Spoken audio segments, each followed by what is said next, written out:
Penyihir Jenius. Bab 231. Untuk memverifikasi dugaannya, Sunan mencurahkan sebagian besar energinya untuk penelitian pada periode berikutnya. Dengan bantuan Lise dan Tarin II, penelitian berjalan cukup lancar.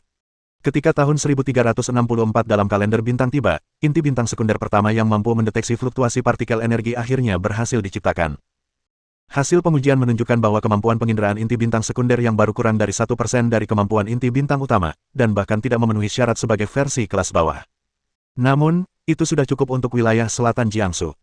Setelah itu, Sunan menggunakan alasan membiarkan Lizard kembali ke urusan aliansi bintang, lalu melakukan penelitian sendiri. Pada kenyataannya, dia mulai menciptakan inti bintang sekunder dan kemudian mensintesisnya. Pada akhirnya, ia berhasil mensintesis inti bintang dengan kemampuan penginderaan yang tidak kalah dengan aslinya menggunakan 112 inti bintang sekunder. Sunan tidak menyerah, tetapi terus menginvestasikan lebih banyak inti bintang sekunder dalam sintesis tersebut. Inti bintang asli, jika digabungkan dengan inti bintang sekunder untuk membentuk jaringan, paling banyak hanya dapat mencakup setengah dari benua cahaya bintang. Namun, jika inti bintang yang lebih kuat dapat disintesis dan dilengkapi dengan versi baru dari inti bintang sekunder, sangat mungkin bahwa jaringan pemantauan yang mencakup seluruh benua cahaya bintang, termasuk dunia permukaan dan dunia bawah tanah, dapat dibangun. Dua jaringan pemantauan tidak akan pernah senyaman dan semudah digunakan seperti jaringan pemantauan yang lebih besar dan lebih lengkap. Setelah ratusan percobaan, Sunan akhirnya berhasil mensintesis jenis inti bintang baru yang memuaskan. Biayanya adalah penggunaan lebih dari 300 inti bintang sekunder, yang berjumlah 200 juta koin emas, yang hampir menguras arus kas Covenant. Akibatnya, Sunan harus menunda pembangunan pasukan golem di dalam menara penyihir dan memprioritaskan pendanaan untuk proyek tersebut. Biaya benda ini melebihi biaya sebuah kolam elemen besar. Melihat bola kristal di depannya, yang menyerupai langit berbintang, Sunan tak kuasa menahan desahannya. Namun, itu sepadan dengan harganya. Dibandingkan dengan jaringan pemantauan yang mencakup seluruh benua, 200 juta koin emas bukanlah apa-apa. Ketika Sunan membawa inti bintang baru hasil sintesis itu kepada Liz sangat terkejut hingga tak bisa berkata-kata. Dulu, meningkatkan inti bintang sekunder saja sudah mudah, tetapi sekarang mereka benar-benar menciptakan inti bintang tanpa cetak biru dan tanpa petunjuk apapun, bahkan meningkatkan efeknya lebih jauh lagi. Apa yang tidak bisa dicapai oleh sekelompok penyihir dari Starfall Society bahkan setelah ribuan tahun, Sunan berhasil mencapainya hanya dalam beberapa tahun seorang diri. Ini praktis sebuah keajaiban. Lizard tak kuasa menahan rasa ingin tahu apakah Sunan sebenarnya adalah penyihir monster tua yang telah hidup selama puluhan ribu tahun dan kemudian bereinkarnasi dalam tubuh lain. Kamu selalu berhasil mengejutkanku. Sambil mendesah, Lizard menatap bola kristal di depannya, merasakan gelombang emosi. Dengan inti bintang ini, membangun jaringan pemantauan yang mencakup seluruh benua seharusnya tidak menjadi masalah. Sunan bertanya, berapa lama waktu yang dibutuhkan untuk menyelesaikannya? Lizard berpikir sejenak dan berkata, membangun jaringan pemantauan tidaklah sulit. Selama kita menghitung node dan menyiapkan inti bintang sekunder, itu akan mudah dan cepat dilakukan. Jika kita cepat, itu bisa diselesaikan dalam 1 atau 2 tahun. Syaratnya adalah tersedianya dana yang cukup. Untuk mencakup seluruh benua, setidaknya dibutuhkan 300 inti bintang sekunder baru. Termasuk biaya material lainnya, total biayanya setidaknya 300 juta koin emas. Aliansi bintang tidak memiliki dana sebanyak itu saat ini. Pada saat itu, Lise tak kuasa menahan diri untuk melirik Sunan, maksudnya sudah jelas. Dalam beberapa tahun terakhir, lebih dari 80% dana aliansi bintang telah digunakan oleh Sunan untuk pembangunan menara penyihir dan penelitian serta pengembangan inti bintang baru. Tentu saja, dia tidak mengutuk Sunan. Bagaimanapun, kekuatan Jiangsu Selatan adalah kekuatan aliansi bintang. Lingkungan unik benua cahaya bintang telah menciptakan situasi khusus bagi aliansi bintang yang berbeda dari kekuatan sihir lainnya. Perkembangan dan pertumbuhan aliansi bintang sepenuhnya bergantung pada Sunan. Jika Sunan hilang, aliansi bintang tidak hanya akan langsung hancur, tetapi kekuatannya setidaknya akan sangat berkurang, dan tidak akan pernah mendapatkan kembali kejayaannya seperti dulu. Dalam situasi seperti ini, akan sangat wajar jika Star Alliance menginvestasikan seluruh dananya pada Sunan. Selain itu, membangun menara penyihir dan mengembangkan inti bintang baru sangat bermanfaat bagi perkembangan persekutuan. Berapa banyak dana yang bisa ditarik sekarang? Tanya Sunan. Liz menyerahkan sebuah dokumen dan berkata, benua Starlight telah berkembang dengan baik dalam beberapa tahun terakhir. Aliansi bintang sekarang memiliki pendapatan tahunan hampir 20 juta koin emas.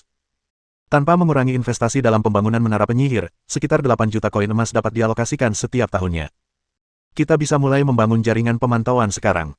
Jika kita memperlambat prosesnya dan menginvestasikan dana secara bertahap, akan memakan waktu sekitar 40 tahun untuk menyelesaikannya. Dengan cara ini, tekanan tenaga kerja tidak akan terlalu besar. Sunan sedikit mengerutkan kening. 40 tahun bukanlah waktu yang lama. Dia bisa menunggu selama itu. Namun, masalah ini membuatnya menyadari sekali lagi keterbatasan benua Starlight. Benua berbintang hanya sebesar itu, dan tanpa menghabiskan sumber dayanya, pendapatan tahunan yang dapat dihasilkannya kurang lebih tetap. Tanpa komunikasi dengan dunia luar, pendapatan yang dihasilkan oleh Starlight Continent tidak mungkin meningkat secara drastis dalam waktu singkat. Untuk meningkatkan keuntungan, satu-satunya pilihan adalah secara bertahap mengembangkan benua bintang dan meningkatkan level keseluruhannya. Itulah mengapa wilayah Jiangsu Selatan giat mempromosikan teknologi energi sihir sekunder. Hanya melalui reformasi produktivitas benua bintang dapat menghasilkan lebih banyak pendapatan. Namun, dibutuhkan setidaknya 3 atau 400 tahun untuk benar-benar mempromosikan penggunaan teknologi energi sihir sekunder. Dalam jangka pendek, pendapatan Star Alliance tidak akan mengalami peningkatan yang signifikan. Kalau begitu sudah diputuskan, kamu akan bertanggung jawab membangun jaringan pemantauan. Liz mengangguk dan berkata, ngomong-ngomong, beri nama rencana ini agar mudah dirujuk. Sunan berkata tanpa ragu, mari kita sebut saja proyek Mata Bintang. Nama Mata Bintang cukup cocok. Mata Bintang, mata benua cahaya bintang, sangat cocok untuk fungsi jaringan pemantauan. Setelah proyek urat batu ajaib sekunder dan jaringan teleportasi, Covenant memulai proyek besar lainnya yang disebut Mata Bintang. Setelah masalah Mata Bintang terselesaikan, Sunan dapat membebaskan tangannya untuk melanjutkan pembangunan menara penyihir. Setelah mensintesis medan energi pelindung skala besar, bagian pertahanan dari perangkat tempur menara penyihir telah selesai. Di sisi penyerangan, hanya menara mantra tipe 2 dan legiun golem yang tersisa. Saat Sunan sedang fokus membuat golem dan menara sihir, roh menara satu tiba-tiba mengirimkan pesan. Di ruang kultivasi tempat sang pengembara berada, kekuatan hidup telah lenyap. Setelah menerima kabar ini, Sunan segera membuka ruang kultivasi tempat sang pelancong berada, dan yang terlihat adalah sang pelancong duduk bersila di tanah, tak bergerak. Dengan sekali pengamatan cepat dalam pikirannya, Sunan segera memastikan bahwa kekuatan hidup sang pelancong telah sepenuhnya lenyap. Pada akhirnya, ia gagal mengatasi rintangan terakhir. Sebelum terobosan itu, masa hidup berakhir. Ketika tongkat kerajaan tiba dan melihat pemandangan ini, ia menghela napas, ekspresinya campuran antara kesedihan dan kelegaan. Kesedihan itu berakar dari kegagalan dan kematian seorang teman dekat. Untungnya, saya cukup beruntung untuk berhasil menembus rintangan, jika tidak, saya akan berakhir seperti si pengembara. Sayang sekali. Dilihat dari penampilan si pelancong, dia mungkin agak pendek, desah tongkat kerajaan itu. Bahkan hingga kini, jasad sang penjelajah masih diselimuti partikel energi yang padat, yang jelas menunjukkan bahwa konstruksi kristal bakatnya telah mencapai tahap akhir. Jika ia bisa bertahan beberapa tahun lagi, ia mungkin bisa melewati ambang batas tersebut. Sayangnya, langkah terakhir ini seringkali menjadi perbedaan antara surga dan bumi. Banyak calon penyihir yang gagal mencapai langkah ini. Setelah menjadi penyihir selama bertahun-tahun dan melihat situasi serupa, Sunan dan tongkat kerajaannya dengan cepat kembali tenang. Aku ingin tahu bagaimana kabar Ross sekarang. Dia masih hidup. Setidaknya dia belum gagal. Fakat dan yang lainnya juga berencana untuk mengasingkan diri untuk mencapai terobosan. Mengesampingkan yang lain, peluang Fakat untuk mencapai terobosan cukup tinggi. Sebagai kepala keluarga Russell, posisi Fakardo jauh lebih baik daripada posisi seorang murid penyihir biasa. Sejak usia muda, keluarganya mencurahkan banyak sumber daya untuknya, dan ia dengan mudah naik pangkat menjadi murid penyihir tingkat 3. Kemudian, ia bergabung dengan aliansi bintang dan memiliki lebih banyak sumber daya untuk mendukungnya. Jika kita bertanya siapa di antara semua instruktur di akademi yang memiliki peluang tertinggi untuk menjadi penyihir, jawabannya pasti Fakardo. Sunan mengangguk setuju. Starlight Academy kini telah memasuki periode perkembangan yang stabil. Sistem 3 tingkat untuk murid penyihir sudah cukup mapan, dan cepat atau lambat penyihir ketiga atau keempat akan muncul. Secara khusus, pembangunan kolam elemen besar telah sangat mengurangi kesulitan dalam mengisi model kristal bakat dengan kekuatan spiritual, sehingga secara signifikan meningkatkan tingkat keberhasilan para murid yang naik pangkat menjadi penyihir. Dalam beberapa ratus tahun ke depan, jumlah penyihir di dalam persekutuan kemungkinan akan melonjak hingga mencapai angka 2 digit. Apakah Ross mampu menembus batasan kemungkinan besar akan terjadi dalam beberapa tahun ke depan, kata Sunan. Namun, segala sesuatunya berkembang jauh lebih cepat dari yang dia perkirakan. Hanya 3 bulan kemudian, fluktuasi partikel energi yang dahsyat kembali meletus di dalam menara penyihir. Ross telah dipromosikan menjadi penyihir. Setelah Sunan dan tongkat kerajaan, persekutuan menyambut penyihir resmi ketiganya. Keduanya segera pergi menunggu di luar ruang latihan Ross. Mendesis. Pintu ruang kultivasi terbuka, dan Ross muncul dari dalamnya dengan pancaran cahaya, auranya bahkan lebih dalam dan pekat. Selamat. Selamat atas promosi Anda menjadi penyihir. Baik Sunan maupun tongkat kerajaan menyampaikan ucapan selamat mereka. Terima kasih. Senyum cerah menghiasi wajah Ross. Dia sangat gembira karena berhasil menjadi seorang penyihir. Sama seperti saat memegang tongkat kerajaan sebelumnya, dia merasakan pencerahan tiba-tiba pada saat ini. Ngomong-ngomong, di mana si pelancong? Tanya Ross bingung, melihat hanya Sunan dan dirinya yang ada di sana. Sunan tidak menjawab, dia hanya menggelengkan kepalanya. Melihat hal itu, Ross langsung mengerti, dan kegembiraan yang ditimbulkan oleh kemajuan dan terobosan tersebut berkurang drastis. Senyumnya memudar dan dia menghela napas. Hal-hal seperti ini akan terus terjadi, kau akan terbiasa, kata tongkat kerajaan itu dengan nada menenangkan. Ross bukanlah gadis kecil yang sentimental, dan dia segera menenangkan diri, lalu bertanya kepada mereka berdua tentang bagaimana rasanya menjadi seorang penyihir. Ross juga terkejut ketika mendengar tentang ekspedisi penyihir dan pemulihan penghalang dimensi. Aku tak pernah membayangkan ada alasan seperti itu di balik lingkungan istimewa benua cahaya bintang. Ekspresi Ross bercampur antara khawatir dan gembira. Yang menjadi kekhawatiran adalah setelah mencapai level penyihir, seseorang akan menghadapi masalah batas atas konsentrasi partikel energi, yang akan sangat memengaruhi efisiensi kultivasi. Untungnya, situasi ini akan pulih dalam waktu sekitar 600 tahun, sehingga masih ada harapan untuk naik ke tingkat penyihir kedua. Perbaikan penghalang dimensi berada di luar kendali kita, jadi tidak ada gunanya mengkhawatirkannya. Kita sebaiknya fokus saja pada kultivasi kita. Sunan menenangkannya, lalu mengganti topik pembicaraan. Selain itu, saya berencana untuk menunjukmu sebagai wakil dekan Akademi Starlight. Bagaimana menurutmu? Ross setuju tanpa ragu-ragu, dengan alasan yang sama seperti saat meminta tongkat kerajaan, untuk mendapatkan perlakuan yang lebih baik. Dalam visi Sunan, semua anggota senior Akademi Starlight akan menjadi penyihir, dengan 1 dekan dan 4 wakil dekan membentuk Dewan Akademi untuk mengordinasikan semua urusan Akademi Starlight dan melapor langsung kepada pengendali Aliansi Bintang. Seiring dengan perkembangan Starlight Academy di masa mendatang, jumlah anggotanya mungkin akan bertambah, tetapi untuk saat ini jumlahnya sudah mencukupi. Kita sebaiknya menunggu sampai kita memiliki setidaknya 5 dekan. Dengan kehadiran Ross, kecepatan pembuatan menara sihir dan golem adamantit meningkat secara signifikan. Setelah mengumpulkan cukup mithril, Sunan memutuskan untuk sementara menyerahkan bagian pekerjaan ini kepada Ross dan Scepter dan mulai membuat cincin levitasi. Pada tahun 1370 kalender bintang, pada bulan Sialong, Juni. Dengan selesainya pembangunan cincin apung, sistem pasokan energi untuk menara penyihir cahaya bintang kini beroperasi sepenuhnya. Pada tahun 1372 kalender cahaya bintang, bulan bunga baru, Mei.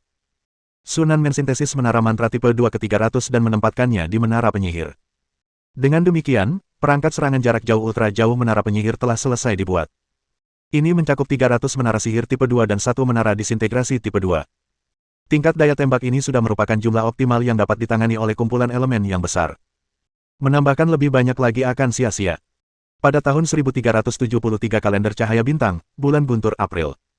Fakado berhasil naik pangkat menjadi penyihir resmi keempat dari Aliansi Bintang. Pada hari kedua setelah terobosannya, ia diangkat oleh Sunan sebagai wakil dekan kedua Akademi Starlight. Namun, pada saat yang sama, 4 murid penyihir tingkat 3 gagal mencapai terobosan dan meninggal karena usia tua.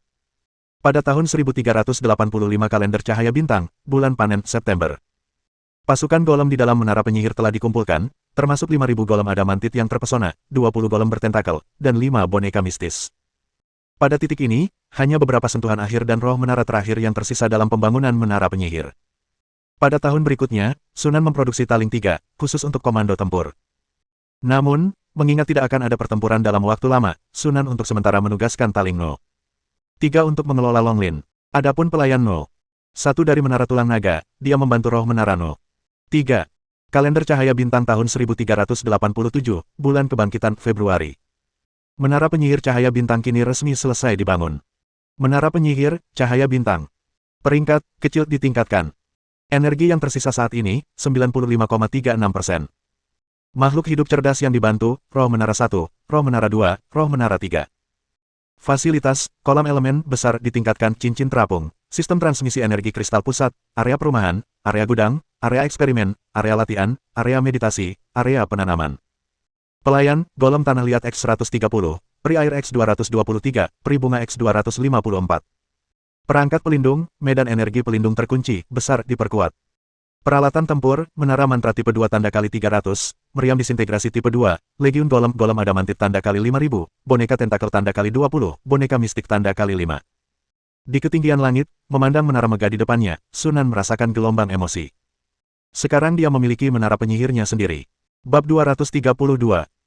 Kota matahari terbenam di bulan yang tertidur sudah memiliki nuansa yang agak sunyi. Dari jalan-jalan pedesaan hingga jalan-jalan lebar dan mulus, semuanya tertutup salju tebal, hamparan putih luas membentang sejauh mata memandang, tanpa seorang pun terlihat. Panggilan. Seekor serigala raksasa berlari kencang melintasi salju, menerbangkan awan kepingan salju. Serigala raksasa itu tingginya kira-kira setinggi dada pria dewasa. Seluruh tubuhnya berwarna abu-abu muda, dengan anggota tubuh yang kuat dan lincah. Saat berlari, ia sesekali membuka mulutnya dan menghembuskan kepulan napas putih. Taringnya yang sangat tajam tampak samar-samar, dan sepertinya ada jejak darah di antara giginya. Yang lebih mengejutkan lagi adalah serigala raksasa itu hanya memiliki satu tanduk di kepalanya. Saat Vanor menunggangi punggung serigala, dia mengencangkan jubah bulunya, melirik kepingan salju yang jatuh, dan tak kuasa menahan diri untuk mengumpat pelan. Cuaca sialan. Bahkan seorang murid penyihir tingkat 2 seperti dia pun akan kesulitan menahan cuaca sedingin itu. Namun, ketika pandangannya tertuju pada tas kulit yang menggembung di depannya, suasana hatinya membaik secara signifikan. Dengan bunga bulan perak ini, aku akan segera dapat membangun cincin bintang keempat. Seandainya aku tahu ada begitu banyak hal baik di kota ini, aku pasti sudah meninggalkan desa lebih awal dan mencari sumber daya di mana-mana. Vanor mengecap bibirnya. Seandainya dia menyadari hal ini lebih awal, dia tidak akan menghabiskan waktu puluhan tahun mencoba menjadi murid penyihir tingkat 2. Tapi orang-orang di toko itu mengatakan itu adalah urusan Star Alliance. Meskipun dia tinggal di pedesaan, Vanor tetap mengetahui tentang perjanjian tersebut. Ini adalah raksasa yang menguasai seluruh benua. Karena telah mencuri dari Star Alliance, jelas bahwa dia akan dicari oleh pihak berwenang. Vanor tidak terlalu peduli. Dia bisa saja menemukan tempat untuk bersembunyi. Benua bintang sangat luas. Jika dia hanya bersembunyi di suatu sudut, bagaimana mungkin aliansi bintang dapat menemukannya? Ke dunia bawah, atau samudera pelangi. Vanor pernah melihat kedua tempat ini di buku-buku sihir, dan menduga bahwa tempat-tempat itu jelas berada di luar lingkup pengaruh aliansi bintang. Dia bisa pergi ke salah satu tempat itu dan bebas berkeliaran. Saat Vanor sedang asyik merenung, tiba-tiba ia mendengar hembusan angin. Dalam sekejap, alarm berbunyi di benaknya, dan tanpa sadar ia menggeser tubuhnya ke samping. Detik berikutnya, ia mendengar suara mendesis, seperti suara daging yang terkoyak, dan kilatan darah muncul di depan matanya. Awo! Hewan peliharaan iblis serigala raksasa di bawahnya mengeluarkan lolongan yang memilukan, kakinya lemas dan ia jatuh ke depan, menyeret Vanor ke tanah bersamanya. Untungnya, ia memiliki fisik yang kuat dan tidak terluka. Ia cepat pulih, berguling menjauh, lalu segera berdiri, menatap ke arah datangnya serangan seolah-olah menghadapi musuh yang tangguh. Dua pria yang mengenakan jubah panjang muncul. Menyebut mereka laki-laki dewasa agak berlebihan. Keduanya tampak baru berusia 15 atau 16 tahun, sangat muda, dan hanya bisa dianggap sebagai remaja. Dua ekor macan tutul hitam berdiri di sampingnya, mata mereka yang dingin dan tanpa emosi menatap mereka. Apa itu? Hewan peliharaan ajaib. Vanor memiliki firasat samar bahwa kedua macan tutul hitam itu tidak biasa, bahwa mereka bukanlah makhluk normal, dan bahwa mereka tampak bahkan lebih berbahaya daripada hewan peliharaan magisnya sendiri. Siapakah kau? Mengapa kau menyergapku? Vanor melirik serigala raksasa yang tergeletak di tanah, yang hampir tidak bernapas. Pukulan itu menembus punggungnya dan keluar melalui dadanya, meninggalkan lubang menganga. Darah yang mengalir keluar membasahi salju di bawahnya, mengubahnya menjadi merah tua. Ia kini berada di ambang kematian. Melihat hewan peliharaan ajaibnya yang berharga terluka parah dan hampir mati, Vanor merasakan kesedihan dan kemarahan sekaligus. Seandainya bukan karena fakta bahwa dua orang di hadapannya jelas-jelas adalah murid penyihir, dan juga ada dua macan kumbang hitam yang tampaknya tidak mudah dihadapi, dia pasti sudah menyerang dalam keadaan marah. Setelah mendengar pertanyaan Vanor, kedua anak laki-laki itu saling bertukar pandang dan serentak menunjukkan senyum tak berdaya. Bocah di sebelah kanan mengangkat pinggiran topinya, memperlihatkan wajah yang tampan. Dia menunjuk lencana berbentuk bintang yang disematkan di dadanya dan mencibir, baru datang dari pedesaan, ya. Kau berani mencuri dari aliansi bintang, tapi kau bahkan tidak bisa mengenali lencana aliansi bintang. Seorang anak laki-laki jangkung dan kurus lainnya menggelengkan kepalanya tanpa daya, menghela napas, dan berkata, ada cukup banyak orang seperti kamu dalam beberapa tahun terakhir. Mereka bersembunyi di daerah pedesaan terpencil untuk berlatih, dan baru keluar setelah naik ke tingkat kedua murid penyihir. Akibatnya, mereka tidak tahu apa-apa, dan ketika melihat sesuatu yang baik, mereka dibutakan oleh keserakahan. Mereka bahkan berani menginginkan aliansi bintang. Kau mungkin masih berpikir untuk melarikan diri ke dunia bawah atau Laut Pelangi, di mana persekutuan tidak akan bisa menemukanmu, kan? Ekspresi Vanor berubah, dan dia hampir saja berkata, bagaimana kau tahu? Melihat perubahan ekspresinya, bocah jangkung dan kurus itu tahu tebakannya benar dan menggelengkan kepalanya tanpa daya. Bukan berarti dia bisa membaca pikiran, melainkan sebagian besar murid penyihir yang dia tangkap berpikir dengan cara yang sama. Ketidaktahuan itu menakutkan. Dunia bawah dan Laut Pelangi sama-sama wilayah aliansi bintang. Menurutmu, kemana kau bisa melarikan diri? Ekspresi Vanor berubah drastis. Dia terkejut. Apakah dunia bawah dan Laut Pelangi sama-sama merupakan wilayah perjanjian? Bagaimana mungkin itu terjadi? Teks-teks sihir dengan jelas menyatakan bahwa kedua tempat ini sangat luas dan sangat berbahaya. Bagaimana mungkin persekutuan dapat menaklukkannya? Seolah memahami pikiran Vanor, bocah jangkung dan kurus itu mengerutkan bibir dan berkata, kau sama sekali tidak mengerti kekuatan aliansi bintang. Baiklah. Pemuda tampan itu menyela temannya. Cukup omong kosongnya. Ayo cepat tangkap dia dan bawa dia kembali untuk melapor. Aku masih harus pergi ke Flash City nanti. Bocah jangkung dan kurus itu tampak mendengarkan bocah tampan itu. Begitu bocah tampan itu membuka mulutnya, ia langsung berhenti berbicara, ekspresinya berubah serius, dan sedikit rasa dingin muncul di tatapannya saat ia memandang Vanor. Vanor terkejut dan bertindak lebih dulu, dengan cepat mengucapkan beberapa suku kata sambil mengangkat tangannya dan menembakkan seberkas cahaya biru es ke arah pemuda tampan itu. Sinar pembeku. Menghadapi pancaran sinar yang datang, pemuda tampan itu tetap tak bergerak, membiarkan sinar-sinar itu mengenainya sebelum diblokir oleh perisai tak terlihat. Mantra perisai. Bukan, itu tidak benar, itu adalah benda sihir pelindung. Vanor merasa terkejut sekaligus iri. Namun, dia dengan cepat melupakan segalanya ketika 6 rudal sihir meluncur ke arahnya dengan suara siulan yang menusuk telinga, langsung menghancurkan perisainya. Kemudian gelombang api yang dahsyat menerjang, memaksanya menghindar dalam keadaan yang menyedihkan. Begitu pertempuran dimulai, Vanor merasa ngeri saat menyadari bahwa kedua anak laki-laki itu tidak hanya memiliki mantra yang lebih banyak dan lebih lengkap darinya, tetapi juga merapal mantra lebih cepat. Tak perlu diragukan lagi, kekuatan mantra mereka jauh melampaui miliknya. Terdapat juga benda-benda magis langka dan berharga untuk membela diri. Salah satu dari mereka saja sudah cukup untuk mengalahkannya, apalagi jika bersama-sama. Hanya dalam 4 atau 5 tarikan napas, Vanor dikalahkan begitu telak sehingga ia harus lari sambil menundukkan kepala, benar-benar tak berdaya. Apakah semua murid penyihir di aliansi bintang sekuat ini? Pikir Vanor dengan takjub. Barulah saat itu ia menyadari bahwa ia tampaknya telah sangat meremehkan kekuatan perjanjian tersebut. Vanor dengan cepat terkena sinar pelemah dan roboh ke tanah. Sebelum dia sempat menarik napas, sebuah tinju yang tampak terbuat dari batu menghantam kepalanya. Bang! Tanpa mengeluarkan suara, Vanor memutar matanya dan pingsan. Bocah jangkung dan kurus itu menarik tinjunya dan terkekeh. Teknik tinju batu masih yang paling berguna. Mantra ini hanya berguna untuk menindas musuh yang telah kehilangan mantra pelindungnya. Pemuda tampan itu mengeluh sambil mengeluarkan cincin anti sihir dan memasangkannya pada Vanor, lalu bertepuk tangan.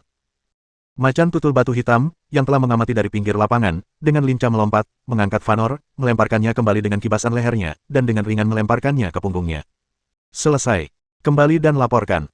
Kedua anak laki-laki itu menaiki Black Rock Leopard lagi dan kembali ke Sunset City. Ngomong-ngomong, mata bintang itu benar-benar berguna.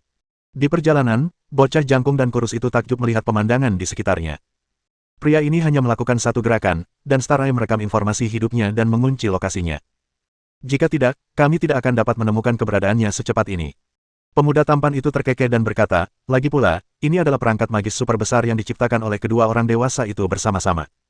Sekarang seluruh benua cahaya bintang, termasuk dunia bawah tanah dan laut pelangi, berada dalam jangkauan mata bintang. Tidak seorang pun dapat lolos dari pengawasan mata bintang. Bocah jangkung dan kurus itu mengangguk setuju, Tuan Sunan dan Tuan Xingyun sungguh luar biasa. Mereka melaju dengan cepat dan segera kembali ke kota Luoxia. Bocah jangkung dan kurus itu menerima tugas tersebut, dan pemuda tampan itu berterima kasih kepadanya sebelum menuju ke alun-alun pusat kota Luoxia. Susunan teleportasi terletak di sana. Ketika dia tiba di alun-alun, sudah ada antrean panjang di depan alat teleportasi, serta kafilah-kafilah yang membawa barang dagangan. Ada berbagai macam orang di sana, tetapi satu-satunya kesamaan mereka adalah semuanya berpakaian rapi dan jelas berasal dari keluarga kaya. Meskipun perangkat teleportasi tidak lagi langka dan ditemukan di hampir setiap kota, biaya penggunaannya yang tinggi masih menghalangi orang biasa untuk menikmatinya. Saat ini, mereka yang menggunakan perangkat teleportasi sebagian besar adalah bangsawan, pedagang kaya, kelas menengah, serta murid penyihir dan ksatria. Ketika pemuda tampan itu berjalan memasuki alun-alun, ia langsung menarik banyak perhatian. Kerumunan orang di dekatnya memandanginya dengan kagum saat melihat jubah panjangnya dan lencana berbentuk bintang yang disematkan di dadanya. Mata ksatria yang menjaga susunan teleportasi berbinar. Dia dengan cepat melangkah maju, dengan senyum menjilat di wajahnya, dan berkata, jadi, ini Tuan Hailin. Apakah Anda akan menggunakan susunan teleportasi? Pria muda tampan itu bergumam setuju, melirik antrean panjang, dan sedikit mengerutkan kening. Ksatria itu segera berkata, jika Tuan Hailin memiliki urusan mendesak, dia dapat menggunakan susunan teleportasi terlebih dahulu. Terima kasih atas bantuan Anda. Pemuda tampan itu tidak berlama-lama dan langsung berjalan menuju susunan teleportasi, melemparkan batu sihir kecil ke dalam alur tersebut. Saat cahaya menerangi, sosok-sosok di dalam susunan teleportasi itu lenyap seketika. Melihat hal ini, kedua ksatria di barisan depan tak kuasa menahan rasa iri. Jauh lebih baik menjadi murid penyihir. Kamu mendapatkan hak istimewa dimanapun kamu pergi. Ya, lihat penjaga itu. Biasanya dia mengabaikan kita, tapi sekarang dia begitu menjilat para murid penyihir. Dia sangat materialistis. Mendengar percakapan mereka, pria di depan menoleh, menatap mereka dengan aneh, dan terkekeh. Sikap penjaga itu bukan hanya karena pria itu adalah murid penyihir dan kau tidak mengenalinya. Salah seorang ksatria bertanya dengan rasa ingin tahu, apakah orang itu seseorang yang sangat penting. Itu bukan masalah besar biasa. Pria itu berhenti sejenak, membangkitkan rasa ingin tahu mereka, sebelum perlahan melanjutkan, nama lengkap pria itu adalah Hailin Janis, cucu kaisar. Tidakkah menurut kalian dia memiliki latar belakang yang berpengaruh? Ah! Kedua ksatria itu tersentak, wajah mereka dipenuhi keterkejutan. Mereka akhirnya mengerti mengapa penjaga itu bersikap menjilat dan memuja-muja begitu berlebihan. Fakta bahwa dia adalah cucu kaisar saja sudah sangat luar biasa. Di seluruh kekaisaran bintang, dia jelas termasuk dalam kelompok orang-orang terkemuka. Apalagi dia adalah seorang murid penyihir. Seperti yang semua orang tahu, Lord Sunan, penguasa aliansi bintang, dan Yang Mulia Kaisar adalah saudara. Dengan kata lain, Hailin Yanes adalah keponakan buyut dari Lord Sunan. Sebagai seorang keponakan buyut sekaligus murid penyihir, kita dapat membayangkan betapa menjanjikannya masa depan Hailin Yanes di dalam persekutuan. Setelah menyadari hal ini, kedua ksatria itu merasakan penyesalan yang mendalam. Seandainya aku tahu orang itu begitu penting, aku pasti akan tanpa malu-malu menghampirinya untuk menyapa dan berkenalan dengannya. Jika Anda bisa menjadi pengikut mereka, Anda akan melesat dengan sangat cepat. Dalam sekejap mata, Hailin telah tiba di alun-alun pusat Flash City. Melihat pemandangan yang sudah familiar di hadapannya, sedikit emosi terpancar di matanya. Tidak peduli berapa kali dia menggunakannya, kekuatan luar biasa dari susunan teleportasi itu selalu membuatnya kagum. Jarak 7 atau 800 km itu terlewati dalam sekejap mata. Sungguh menakjubkan. Kudengar dunia bawah tanah juga telah dilengkapi sepenuhnya dengan susunan teleportasi. Asalkan kau mau menginvestasikan batu sihir yang lebih kecil, kau bisa berkeliling seluruh benua dalam sehari. Setelah menghela napas beberapa saat, Hailin berangkat menuju istana.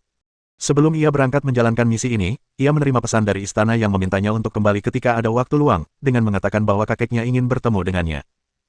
Qi Yanes adalah kaisar pendiri kekaisaran bintang sekaligus saudara dari penguasa aliansi bintang, yang menikmati prestise yang sangat besar di seluruh benua bintang.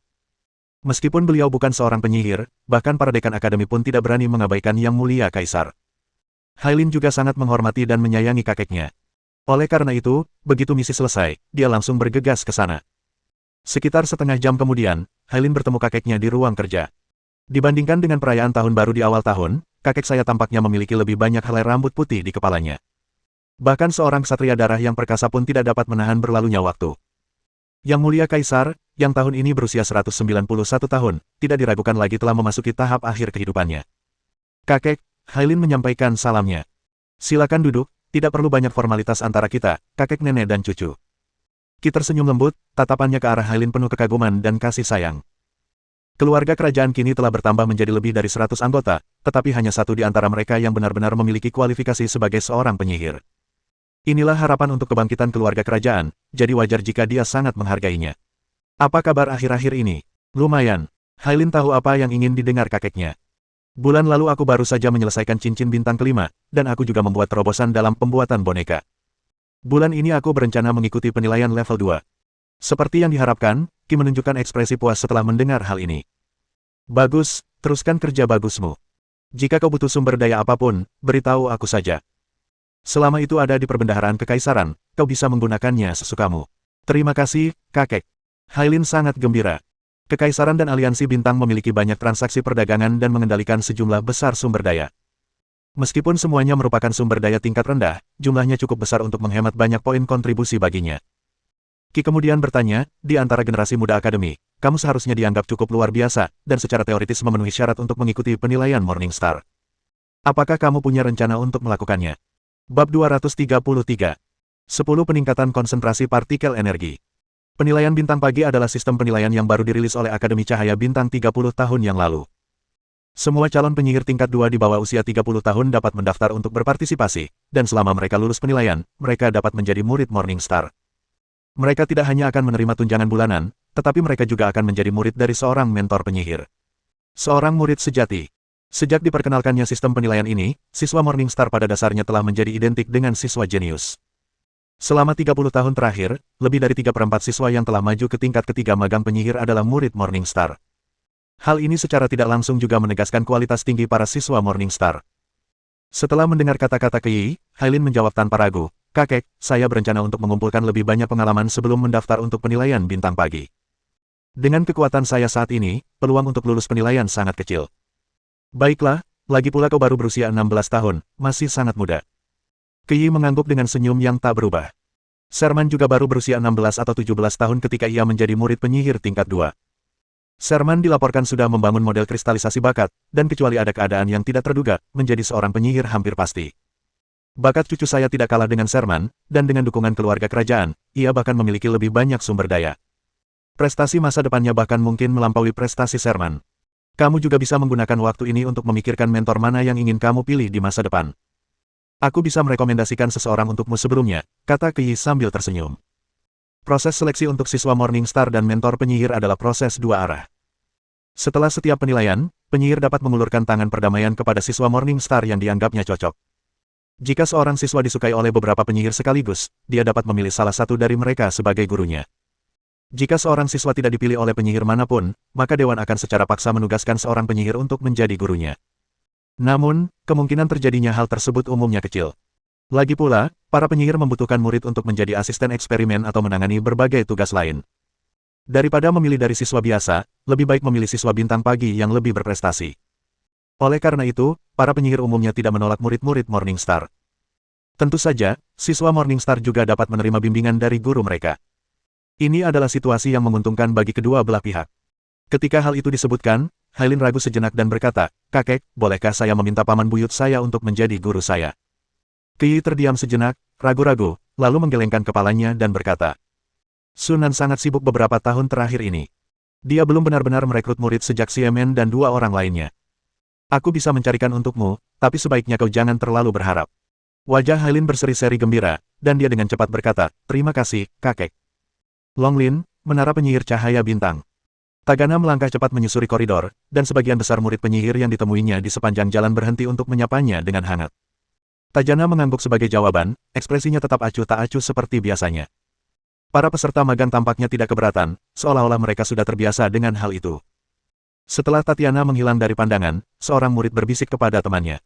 Apakah gadis itu satu-satunya siswi elf gelap legendaris di akademi? Siapa lagi kalau bukan dia? Lalu mengapa kalian semua begitu memperhatikannya? Dia hanyalah seorang murid penyihir elf gelap. Apakah hanya karena dia langka? Kau bodoh sekali, bukan? Tajana tidak hanya dipilih langsung oleh Lord Sunan untuk masuk akademi, tetapi dia juga murid Lord Ross. Dengan dua identitas ini, siapa yang berani meremehkannya? Ah, bagaimana mungkin Lady Ross menerima seorang elf gelap sebagai muridnya? Jangan remehkan dia hanya karena dia peri gelap. Tagana dikatakan lebih berbakat daripada Sherman Senior dan Cory Senior. Dia memang bergabung agak terlambat, tetapi dia sudah menjadi murid penyihir tingkat 3 dan kudengar dia sudah membuat cincin bintang terakhir. Tidak mungkin, apakah para elf gelap benar-benar bisa menjadi sekuat ini hanya dengan mempraktikkan teknik meditasi manusia kita?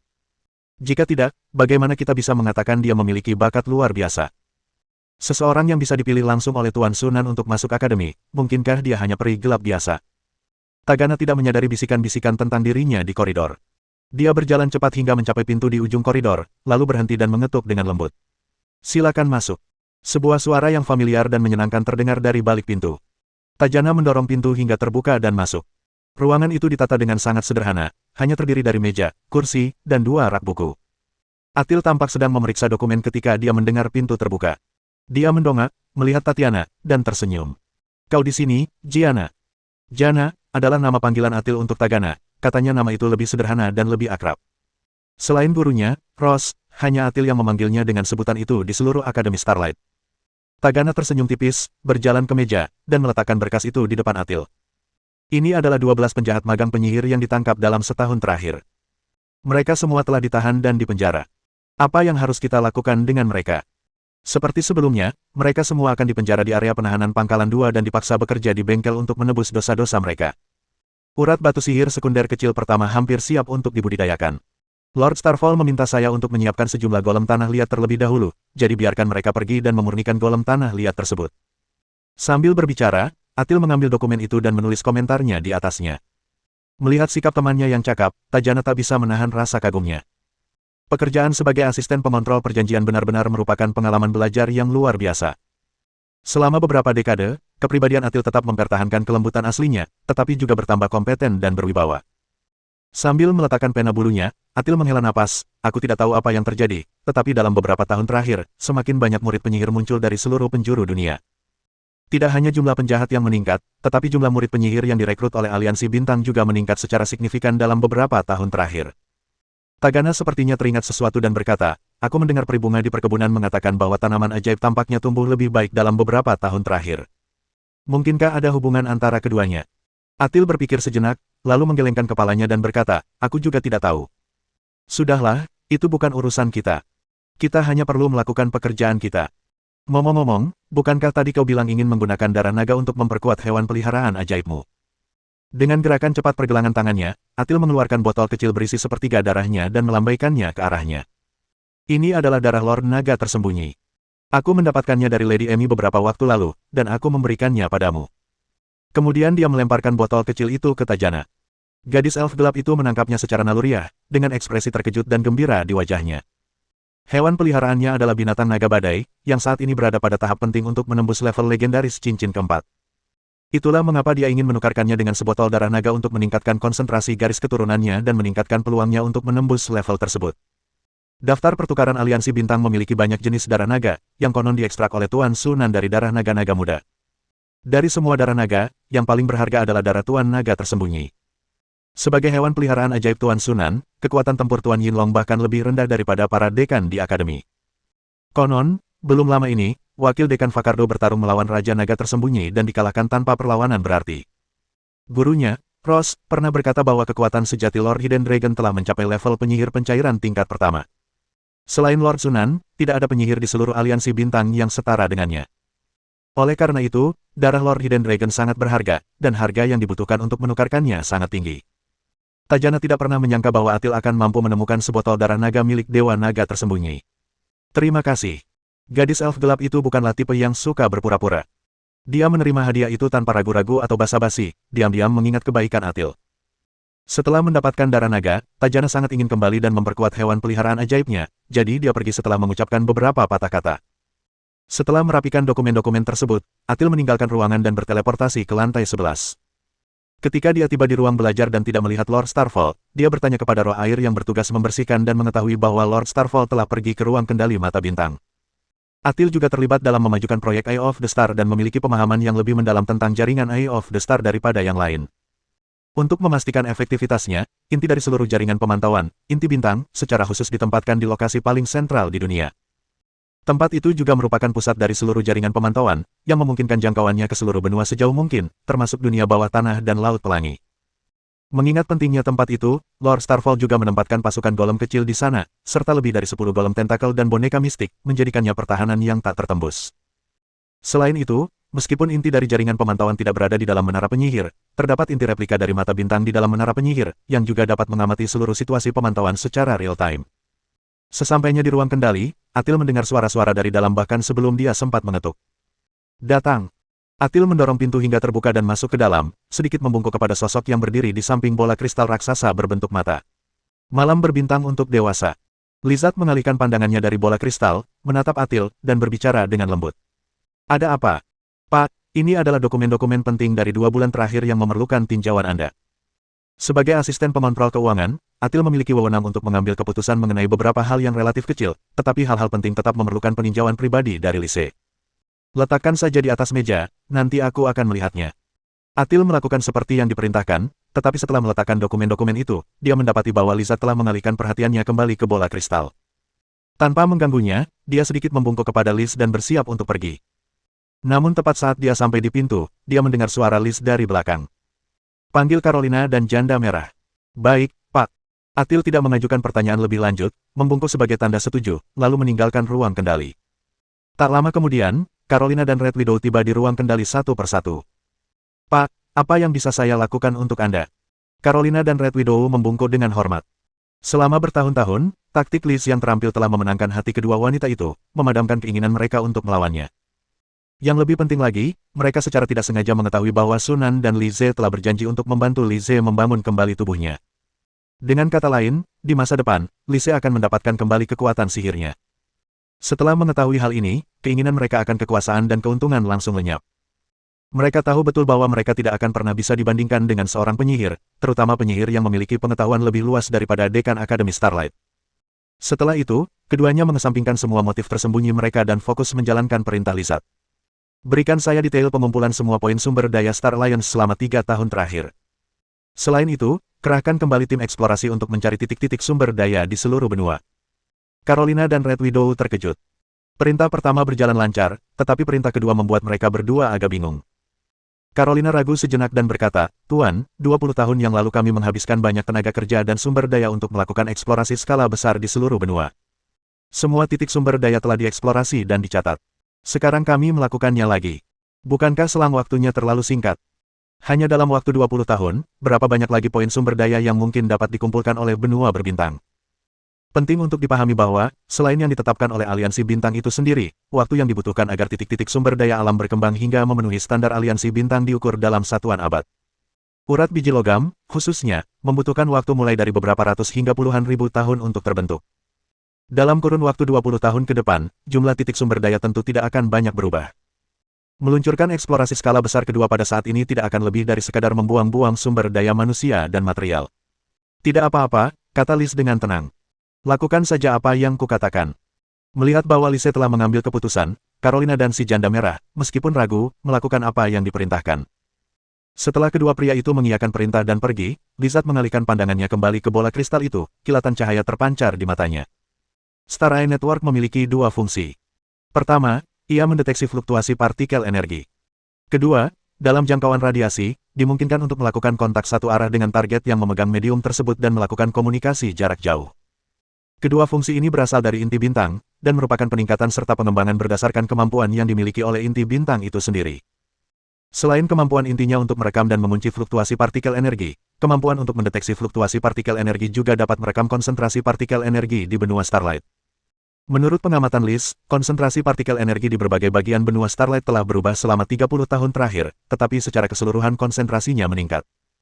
Meskipun tingkat pertumbuhannya tidak besar, hanya sekitar 10%, namun hal ini tidak diragukan lagi merupakan sinyal yang sangat signifikan. Dia meminta Carolina dan Red Widow untuk melakukan eksplorasi titik sumber daya guna memverifikasi hal ini. Jika konsentrasi partikel energi di benua Starlight memang meningkat, maka sumber daya seharusnya mengalami peningkatan yang signifikan. Jangan remehkan peningkatan hanya 10%. Di seluruh benua Starlight, itu merupakan perubahan yang sangat besar. Kemungkinan akan ada lebih banyak titik sumber daya di daratan utama, dan produksi titik sumber daya yang ada juga akan meningkat sesuai dengan itu. Setelah hal ini terverifikasi, dapat dikatakan bahwa perbaikan penghalang dimensi benua cahaya bintang secara bertahap semakin cepat. Perbaikan penghalang dimensi secara menyeluruh akan memakan waktu setidaknya 2 atau 300 tahun, dan paling lama 4 atau 500 tahun. Pada saat itu, benua bintang, begitu blokade dimensi dicabut, pasti akan mengalami perubahan drastis. Baik itu invasi makhluk asing atau hubungan dengan alam lain, semuanya berdampak besar pada benua Starlight. Agar dapat menghadapi situasi ini dengan lebih baik, kita harus mempersiapkan diri terlebih dahulu. Kita perlu memberitahu Sunan tentang hal ini. Setelah ragu sejenak, Lizard berbalik dan meninggalkan ruang kendali. Bab 234. Menara Penyihir, Ruang Latihan. Sunan mengakhiri meditasinya dan perlahan membuka matanya. Kemajuan pengisian model kristal bakat, 81,52%. Jaraknya kurang dari 20%. Sunan mengangguk diam-diam. Dengan laju seperti ini, model kristal bakat akan terisi penuh paling lama dalam 14 atau 15 tahun, dan dia akan mampu naik ke tingkat penyihir kedua. Berkat ketersediaan elemen yang besar, prosesnya memakan waktu jauh lebih singkat dari yang diperkirakan. Dengan napas lega yang panjang, Sunan kemudian memanggil model 3 dimensi Menara Penyihir. Menara Penyihir telah selesai dibangun, tetapi dia tidak puas. Kemungkinan besar Menara Penyihir Starlight tidak dapat diperluas dan ditingkatkan menjadi Menara Penyihir berukuran sedang, karena benua Starlight saat ini belum memiliki kondisi yang diperlukan. Meningkatkan Menara Penyihir menjadi ukuran sedang membutuhkan terlalu banyak sumber daya. Bahkan jika benua Starlight mempopulerkan teknologi energi sihir sekunder dan kemudian berkembang selama 4 atau 500 tahun lagi, tetap saja tidak dapat menopang konsumsi ini. Sunan memperkirakan bahwa masalah ini hanya dapat diselesaikan setelah hambatan dimensi diperbaiki sepenuhnya dan saluran perdagangan dengan dimensi lain dibangun. Karena dia tidak lagi terlibat dalam pembangunan menara sihir, dia dapat memfokuskan energinya pada kultivasi dan mengumpulkan debu elemen dalam beberapa tahun terakhir. Mengingat bahwa ia harus mulai memadatkan kekuatan spiritualnya lagi setelah dipromosikan menjadi penyihir tingkat 2, Sunan tidak pernah berhenti mengumpulkan debu elemen. Perjanjian itu juga mengeluarkan sebuah misi bagi para penyihir untuk mengumpulkan debu elemen. Sampai saat ini, dia telah mengumpulkan ribuan unit standar energi ilahi. Begitu Anda berhasil menembus batasan dan maju, Anda dapat menyerap semuanya sekaligus, sehingga meningkatkan konsentrasi energi mental Anda secara signifikan. Pada saat penghalang dimensi sepenuhnya diperbaiki, bahkan jika aku belum naik ke level penyihir 3, aku seharusnya sudah hampir mencapai level tersebut. Senyum tipis muncul di bibir Sunan. Lais meminta pertemuan. Saat aku sedang merenungkan hal ini, sebuah pesan tiba-tiba datang dari Taling 1. Ekspresi Sunan sedikit berubah, dan sosoknya langsung menghilang dari ruang kultivasi. Ketika dia muncul kembali, dia sudah berada di ruang belajar. Lizard sedang duduk di sofa menunggunya. Ada apa? Kenapa kau tiba-tiba begitu terburu-buru mencariku? Tanya Sunan terus terang. Melihat hal ini, Lizard melewatkan basa-basi dan langsung ke intinya, saya telah memeriksa mata bintang dan menemukan bahwa konsentrasi partikel energi di benua cahaya bintang telah meningkat sekitar 10% dalam 30 tahun terakhir. Saya menduga bahwa penghalang dimensi mungkin telah memasuki periode perkembangan yang pesat. Hanya ini. Sunan mengangkat alisnya. Reaksi ini agak mengejutkan Lise. Dia mengira Sunan akan terkejut, tetapi yang mengejutkannya, Sunan tetap tenang setelah mendengarnya. Sepertinya kau sudah tahu tentang ini sejak awal. Kurasa begitu. Aku tahu sedikit lebih banyak daripada yang kau kira. Sunan mempertimbangkan kata-katanya dengan hati-hati. Dia tidak mungkin memberitahu Lizard bahwa dia tahu persis kapan penghalang dimensi sepenuhnya diperbaiki dan pada tahun berapa penyihir asing pertama memasuki benua cahaya bintang, bukan? Waktu ketika penghalang dimensi sepenuhnya diperbaiki kemungkinan akan terjadi setelah tahun 1900 kalender cahaya bintang. Selama periode ini, konsentrasi partikel energi di benua Starlight akan meningkat secara bertahap. Namun, pertumbuhan sumber daya tertinggal. Diperkirakan akan membutuhkan 1 atau 200 tahun lagi setelah penghalang dimensi sepenuhnya diperbaiki sebelum dapat kembali ke tingkat sekitar 1000 tahun yang lalu. Lise menatap Sunan dalam-dalam, tetapi tidak menanyakan bagaimana dia mengetahui hal-hal seperti itu. Dia berpikir sejenak dan berkata, "Menurut Anda, masih ada sekitar 500 tahun lagi, jadi kita harus segera melakukan persiapan." Sunan tersenyum dan berkata, "Sebenarnya, kita sudah mempersiapkan ini sejak awal, bukan? Baik itu membangun menara penyihir atau memperluas aliansi bintang, semuanya bertujuan untuk meningkatkan kekuatan kita guna mempersiapkan dampak yang akan datang ketika benua bintang dibuka blokadenya di masa depan." Mata Liz berkedip. Dia telah menyaksikan perkembangan pesat aliansi bintang selama bertahun-tahun. Pembangunan menara penyihir, khususnya, dan peningkatan kemampuan Skepter, Ross, dan lainnya menjadi penyihir, telah menyebabkan peningkatan pesat kekuatan aliansi bintang. Persekutuan kini memiliki dasar-dasar kekuatan sihir. Di multiverse, kekuatan sihir yang berkualitas umumnya diakui memiliki 4 elemen penting. Setidaknya harus ada satu penyihir tingkat 2, akademi sihir yang berkualifikasi, menara sihir standar, dan lebih dari 20 penyihir berpengalaman. Perjanjian tersebut kini memenuhi 2 dari persyaratan ini. 2 sisanya hanya masalah waktu. Sebelum penghalang dimensi diperbaiki, pencapaian ini sudah pasti. Tentu saja, pasukan sihir yang memenuhi setidaknya keempat kondisi ini hanya dapat dianggap sebagai pasukan tingkat rendah dan tidak signifikan. Apalagi jika dibandingkan dengan kekuatan sihir berukuran sedang hingga besar seperti Dark Throne atau Council of Deathwood, Starfall Society bahkan tidak bisa dibandingkan dengan kekuatan tersebut. Starfall Society setidaknya termasuk dalam 3 besar pada waktu itu, dan ketuanya adalah seorang penyihir tingkat 3. Singkatnya, dengan Sunan, seorang pemimpin yang bahkan dia sendiri tidak bisa memahaminya, memimpin aliansi bintang, aliansi ini berpotensi berkembang menjadi kekuatan sihir yang besar. Justru karena melihat hal itulah Lizard secara bertahap mulai berpikir bahwa bergabung dengan Star Alliance setelah mengubah bentuk tubuhnya akan menjadi ide yang bagus. Selama bertahun-tahun, ia juga telah mengabdikan dirinya untuk memberikan saran dan strategi bagi pengembangan Star Alliance. Tentu saja, prasyarat agar Star Alliance dapat tumbuh dan berkembang adalah mampu melewati dampak pencabutan blokade dimensi dengan aman. Begitu benua cahaya bintang tidak lagi diblokir, para penyihir yang pergi sebelumnya kemungkinan akan mengalihkan perhatian mereka kembali ke alam ini. Jika mereka ingin merebut kembali kendali benua cahaya bintang, mereka pasti akan berbentrok dengan kita. Bahkan jika aliansi bintang berkembang selama 500 tahun lagi, saya rasa aliansi itu tidak akan memiliki kekuatan untuk melawan kekuatan para penyihir tersebut. Ekspresi Liz tampak muram. Sunan mengangguk setuju, memang, aliansi bintang telah berkembang dalam waktu yang terlalu singkat. Aliansi ini dapat menangani kekuatan sihir kelas 3 dalam 500 tahun, tetapi tidak akan berdaya melawan kekuatan sihir yang sudah mapan. Tapi situasinya tidak seserius yang kamu kira. Sunan mengulurkan tangan dan mengetuk udara, lalu cahaya dan bayangan muncul, saling berjalin membentuk nama-nama. Aliansi Biru Tua, Kodeks Kebijaksanaan, Menara Jam Roh Bintang, Hutan Garis Keturunan, Roh Buas, Tahta Kegelapan, Dewan Deathwood. Aturan di dunia sihir adalah bahwa begitu seluruh alam semesta disatukan, alam semesta tersebut dianggap memiliki kepemilikan atas alam semesta itu, dan penyihir lain tidak diperbolehkan untuk ikut campur. Ini adalah aturan yang secara diam-diam telah disetujui oleh sebagian besar faksi penyihir, dan aturan ini tidak akan mudah dilanggar. Kepemilikan benua cahaya bintang sudah berada di tanganku, dan semua orang harus mengakui itu. Selama aku berada di pihak yang benar, pasukan sihir yang taat hukum itu tidak akan mencoba menyentuh benua cahaya bintang. Percayalah, meskipun benua bintang adalah tanah air mereka, para penyihir tidak memiliki ikatan apapun dengan tanah air mereka. Mereka tidak akan melanggar aturan untuk sebuah alam yang tidak terlalu kaya akan sumber daya. Sunan berbicara dengan penuh keyakinan, menunjukkan aura kepercayaan diri yang sempurna. Dia sangat menyadari modus operandi pasukan sihir yang taat hukum. Kecuali jika dihadapkan dengan imbalan yang cukup menggiurkan, mereka umumnya mematuhi aturan dan jarang bertindak gegabah. Sunan mengulurkan tangan dan mengusap nama-nama faksi penyihir seperti Aliansi Biru Tua, Kitab Kebijaksanaan, dan Menara Lonceng Surgawi, dan semuanya lenyap tanpa jejak. Lalu dia menunjuk ke pasukan penyihir yang tersisa. Yang sebenarnya perlu kita hadapi adalah kekuatan-kekuatan sihir yang bertindak tanpa rasa malu, seperti segelintir orang ini. Lizard menatap pasukan sihir yang ditunjuk oleh Sunan. Terdapat sekitar selusin faksi penyihir, termasuk Bloodline Jungle, Savage Spirits, Dark Throne, dan Deathwood Council. Memang, mereka semua adalah faksi penyihir dengan gaya jahat yang pernah ia dengar. Di dunia sihir, ada istilah yang diterima secara universal untuk jenis penyihir ini, penyihir kegelapan. Pasukan ini secara alami juga dikenal sebagai pasukan penyihir hitam. Jangan terlalu khawatir tentang hutan garis keturunan dan roh liar. Kedua faksi penyihir ini tidak tertarik pada benua cahaya bintang. Ancaman sebenarnya adalah takhta kegelapan dan Dewan Deathwood. Adapun pasukan penyihir yang tersisa, mereka tidak sekuat dua yang pertama dan tidak akan begitu lancang untuk ikut campur. Dalam ingatan Sunan, takhta kegelapan adalah kekuatan sihir pertama yang kembali ke benua cahaya bintang, secara langsung menciptakan periode kegelapan yang berlangsung selama lebih dari 10 tahun.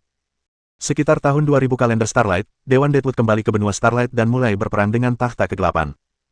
Untungnya, setelah itu, kekuatan sihir yang taat hukum seperti Aliansi Biru Tua dan Kitab Kebijaksanaan juga turun tangan, dan situasi di benua cahaya bintang akhirnya tidak lagi begitu mengerikan.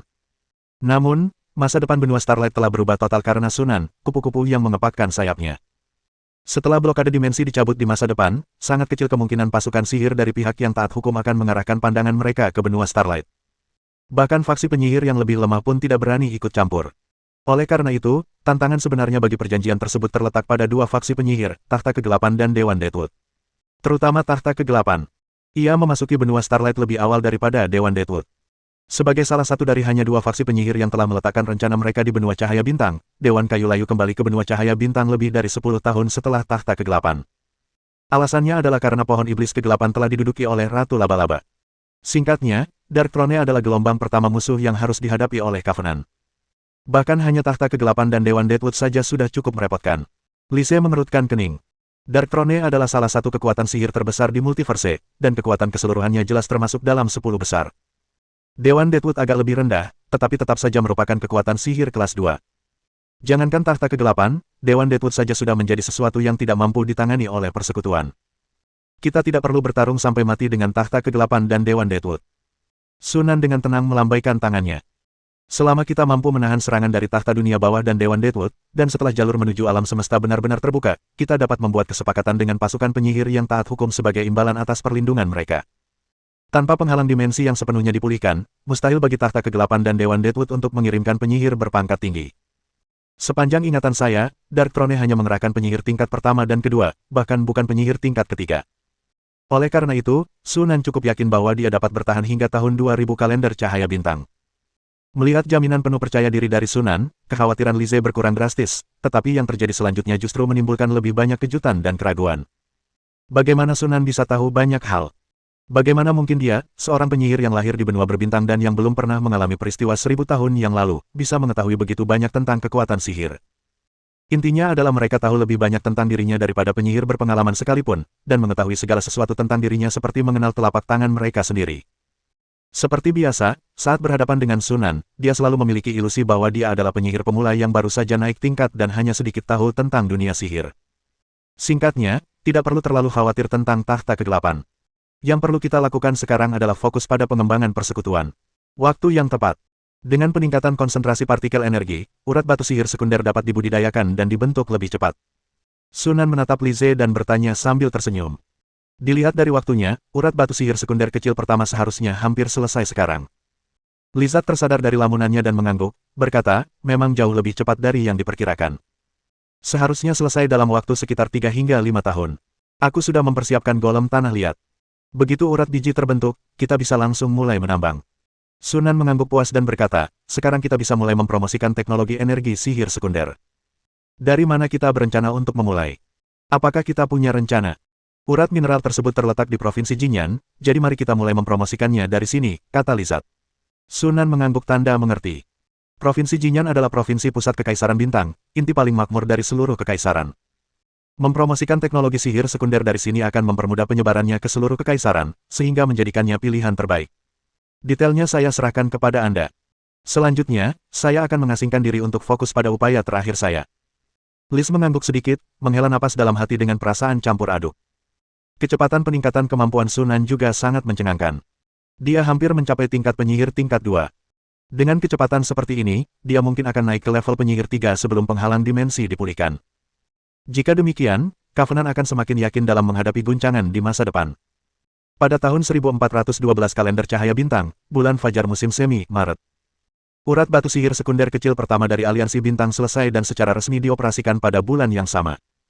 Sejumlah besar batu sihir sekunder ditambang dan, setelah pemurnian sederhana, dengan cepat memasuki pasar.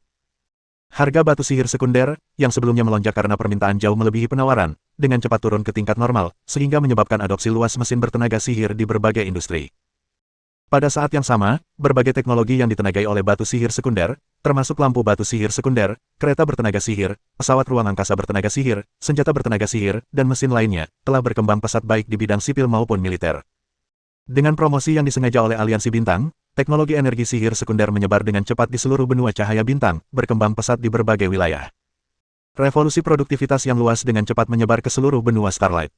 Tepat ketika revolusi produktivitas sedang berlangsung, orang yang menjadi sumber dari semua itu sedang asyik bercocok tanam, melupakan segala hal lainnya. Dengan tambahan kekuatan dari kumpulan elemen yang besar dan ramuan jiwa kristal, model kristal bakat Sunan perlahan tapi pasti terisi penuh. Setiap hari, model kristalisasi tersebut terisi satu titik lagi. Pada tahun 1422 kalender bintang, bulan panen, September. Di bulan ini, ketika masyarakat biasa merayakan panen, Jiangsu Selatan juga menyambut panen dari kerja keras selama hampir 1 abad. Saat secerca energi spiritual terakhir memasuki model kristal bakat, mengisi celah terakhir, cahaya menyilaukan tiba-tiba menyembur keluar dari permukaan kristal. Seluruh kristal memancarkan cahaya yang indah dan menakjubkan, bahkan lebih indah daripada batu permata paling berharga di dunia. Kristal bakat kedua telah berhasil dibuat. Bab 235. Sebuah perasaan yang familiar, seolah berasal dari jiwa, melonjak dari kedalaman tubuhnya. Sunan membuka matanya, seberkas cahaya berkedip di dalamnya. Dalam sekejap, medan kekuatan tak terlihat tiba-tiba menyebar keluar dari dirinya ke segala arah, langsung menyelimuti seluruh ruang latihan. Berderak. Lantai dan dinding yang terpesona, sekeras baja murni, berderit di bawah tekanan medan gaya tak terlihat, seolah-olah akan berputar dan runtuh kapan saja. Detik berikutnya, suara itu tiba-tiba menghilang, medan gaya menyusut kembali dan menghilang ke dalam tubuh Sunan. Senyum tulus penuh kegembiraan terpancar di wajahnya. Kristal talenta kedua, zona terlarang mutlak telah selesai. Ini juga berarti bahwa mulai saat ini, dia telah dipromosikan menjadi penyihir tingkat 2. Hakikat kehidupan telah berevolusi sekali lagi. Lebih dari 150 tahun. Sunan menghela napas dalam hati. Keterbatasan lingkungan benua Starlight terlalu besar. Bahkan dengan begitu banyak metode untuk membantu kultivasi, masih dibutuhkan waktu 153 tahun untuk mencapai tingkat penyihir tingkat 2. Dalam keadaan normal, mungkin tidak akan memakan waktu 100 tahun. Namun, naik dari penyihir tingkat pertama ke penyihir tingkat kedua hanya dalam waktu lebih dari 150 tahun bukanlah hal yang lambat, bahkan menurut standar zaman keemasan para penyihir 1000 tahun yang lalu. Setelah beberapa saat, Sunan akhirnya tersadar dari kegembiraannya dan mulai memfokuskan pikirannya untuk merasakan lautan kesadarannya. Jauh di dalam lautan kesadaran, yang menyerupai langit berbintang, mengapung dua kristal yang mempesona dan indah, saling berhadapan dan hampir bersentuhan. Di sekitar kedua kristal tersebut, energi spiritual yang telah mengkristal berubah kembali menjadi bentuk gas, tetapi dalam jumlah yang jauh lebih besar daripada saat pertama kali diubah menjadi gas. Jika energi spiritual berbentuk gas pada tahap pertama penguapan adalah sebuah kolam, maka energi spiritual berbentuk gas saat ini adalah sebuah danau yang luas. Kabut tebal dan luas menyelimuti kedua kristal itu sepenuhnya, dan dari luar, hanya dua berkas cahaya samar yang terlihat. Bagus. Sunan tersenyum puas. Peningkatan kekuatan mental ini juga akan menyebabkan peningkatan yang sekorespondingly pada kemampuannya untuk memanipulasi partikel energi. Kekuatan mantra juga akan meningkat sesuai dengan itu. Ngomong-ngomong, penyihir tingkat 2 sudah bisa mulai mempelajari mantra lingkaran keempat. Kitab-kitab mantra lingkaran keempat yang kubawa kembali dari Menara Bintang sangat cocok untuk kupelajari. Dan buku-buku mantra lingkaran keempat yang disalin Lais itu. Sunan mengingat kembali dan menyadari bahwa dia memiliki serangkaian mantra lingkaran keempat yang cukup lengkap yang dapat dia gunakan. Adapun mantra lingkaran kelima, hanya ada sekitar 10 yang dibawa kembali dari Menara Bintang, yang lebih baik daripada tidak ada sama sekali. Namun, mantra lingkaran kelima hanya dapat dipelajari setelah naik ke tingkat sihir ketiga. Pada saat itu, benua Starlight akan hampir tidak terblokir, dan Anda dapat berdagang dengan faksi penyihir lain untuk memperolehnya, jadi tidak perlu khawatir. Dan ramuan jiwa kristal juga dapat disintesis dan ditingkatkan. Terdapat cukup banyak ramuan jiwa kristal di dalam cincin spasial, yang segera diambil oleh Sunan dan dimasukkan ke dalam kubus Rubik untuk disintesis. Tak lama kemudian, sebotol ramuan tingkat 5 telah selesai dibuat. Ramuan jiwa kristal tingkat 5 unggul setelah dikonsumsi. Ramuan ini sangat meningkatkan kecepatan kondensasi energi mental dan meningkatkan efisiensi penyerapan partikel energi. Durasi 180 hari dan 15 jam. Efeknya tidak kumulatif.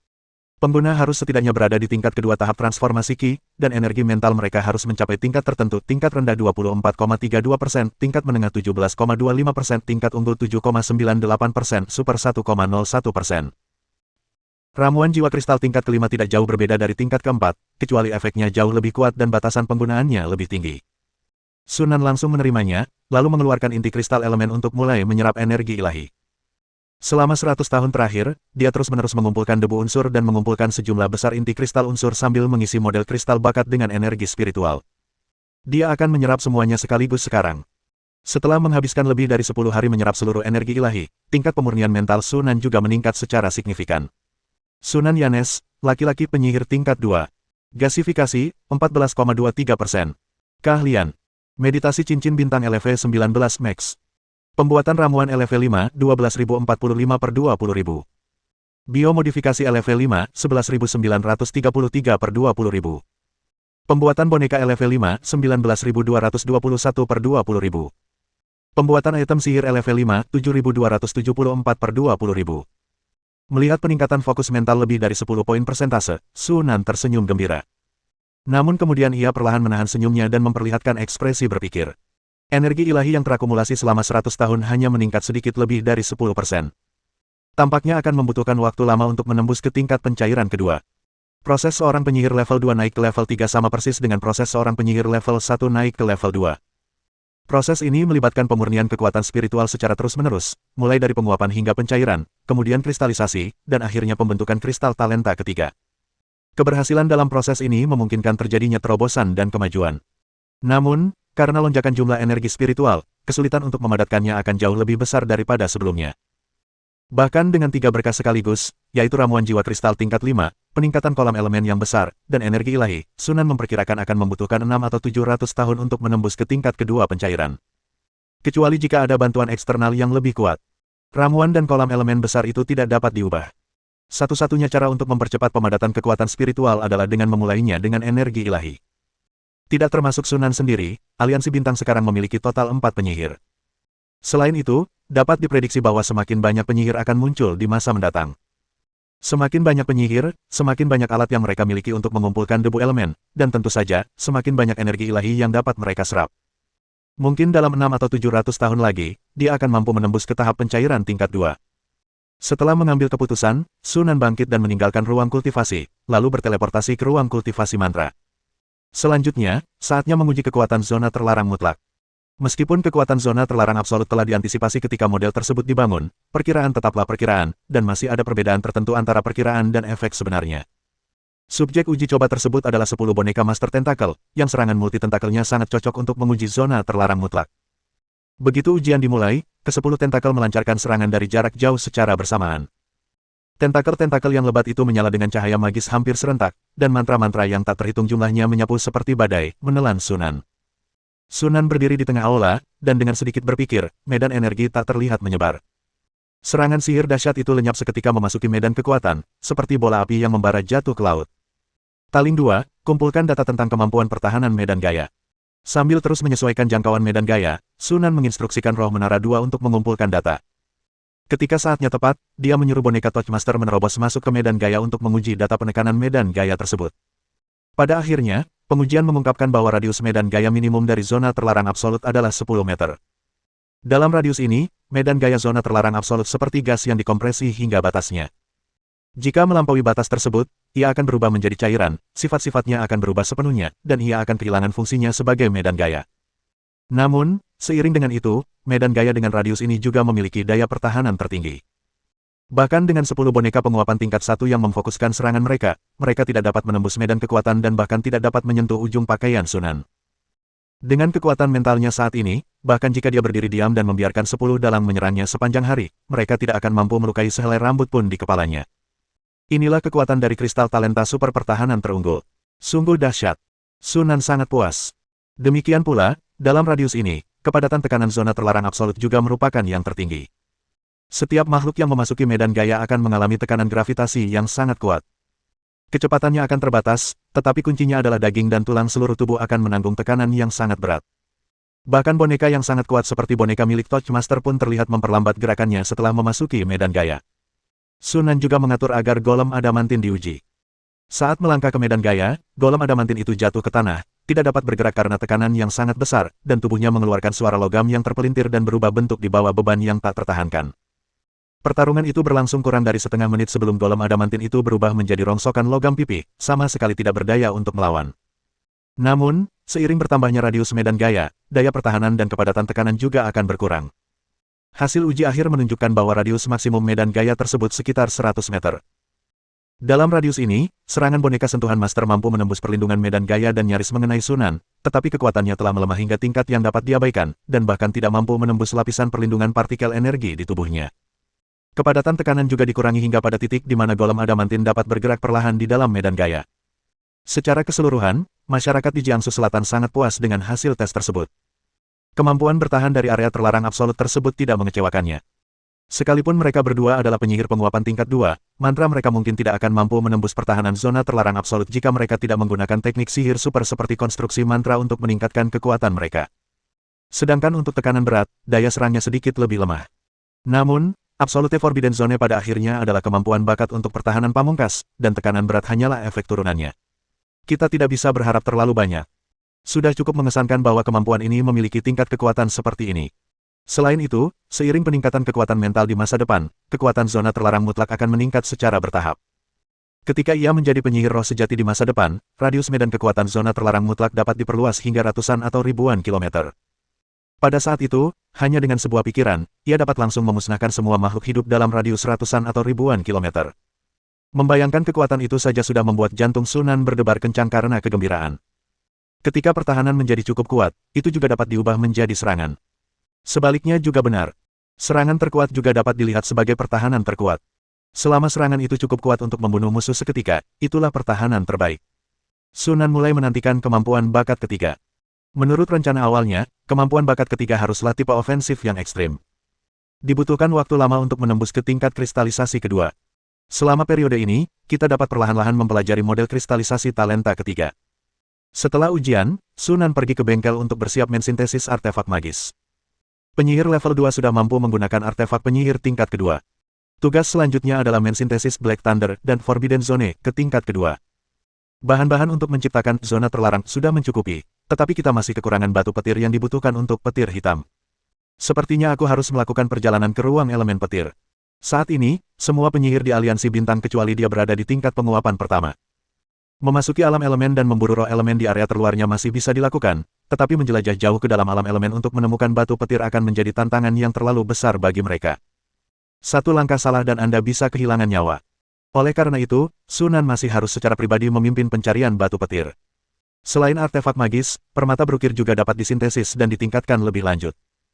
Setelah berhasil menembus tingkat kristalisasi pertama, jumlah permata terukir yang dapat disintesis meningkat menjadi 33, dengan kekuatan lebih dari 6 kali lipat dari versi aslinya, dan biayanya juga melonjak hingga sekitar 8.700 koin emas. Sekarang kekuatan mental Sunan telah meningkat pesat, jumlah permata yang disintesis pasti akan mengalami peningkatan yang cukup besar. Terdapat banyak permata terukir di cincin spasial tersebut, yang segera diambil oleh Sunan dan mulai disintesis. Dia baru menyadari batas kemampuannya setelah menggunakan 54 permata ukiran berkualitas rendah secara beruntun. Sunan kemudian menemukan boneka milik guru sentuhan untuk menguji kekuatan permata yang terukir tersebut. Akibatnya, sebuah permata ledakan petir yang tercetak menghancurkan boneka master sentuh menjadi tumpukan besi tua yang hangus. Kemampuan untuk membunuh kultivator penguapan tingkat 1 secara instan. Sunan mendecakkan lidahnya karena takjub. Dia bisa melihat bahwa kekuatan batu permata yang terukir itu masih meluap.